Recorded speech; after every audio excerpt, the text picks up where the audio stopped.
And may tanong si Lynn, paano po pala pag ayaw nyo na talaga gamitin yon? Ano po mangyayari sa embryos? Kukunin nyo po doon or sila na po magdi-dispose? Or ano, like kunyari wala nang pambayad, tapos may tanong pa siya about paano daw pag may problema sa embryos, kung baga autistic or whatever. So ayan, ang dami niyang tanong pero sagutin natin lahat yan sa abot ng ating makakaya.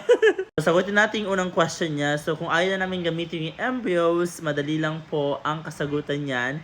Kakausapin namin po yung company kung saan po naka-freeze yung mga embryos namin at inform lang namin na ayaw na po namin gamitin. And of course, tatanungin kami kung ano ba ang kanilang gagawin, kung i-dispose na, meaning ipa-flush na lang po sa bathroom, or kung gusto namin pong i-donate sa mga nangangailangan po ng mga embryos. And same thing lang po, kung wala na pong pangbayad, i-contact lang po kami or i-contact namin sila para sabihin kung ano na po yung plano namin after sa mga embryos na yon. At sa tanong mo naman po na paano pag hindi nabuo yung bata or paano pag nabuo pero meron siyang diferensya katulad po ng autism. So, i-clarify ko lang po, wala pong 100% nakasiguraduhan na yung embryo na po yon ay mananatili po sa surrogate mother. Meron din pong tendency na magre-result po siya into miscarriage. So, kinakailangan natin ng maraming pagdadasal at pagtitiwala na sana magstay po yung embryo or yung mga embryos na nilipat po sa surrogate mother. Part naman po na paano daw po pag may diferensya,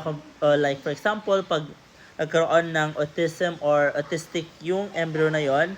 So sa part po namin is may tinatawag po tayong genetic testing. Kung saan yung paraan na po iyon ay tinetest na po yung mga embryos kung normal po sila or kung may abnormalities po sila. So on our part po, alam po namin na yung mga embryos na yun ay healthy at wala pong diferensya. Like what I've said, hindi po 100% na sigurado na magstay po sila sa surrogate mother. Kasi alam namin may makakilala kami na nag-transfer na ng isa or dalawang beses pero wala pa rin po silang naging anak.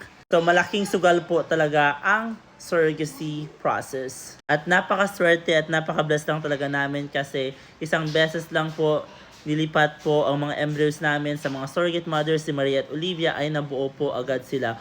Although dalawang embryos po yung nilipat sa kanila, at least, 'di ba? Blessing pa rin na isa ang nagstay at nandito na sila sa amin ngayon. Anyway, sana sagot ko yung katanungan mo at kung may mga tanong pa kayo, just feel free to ask. Bye-bye!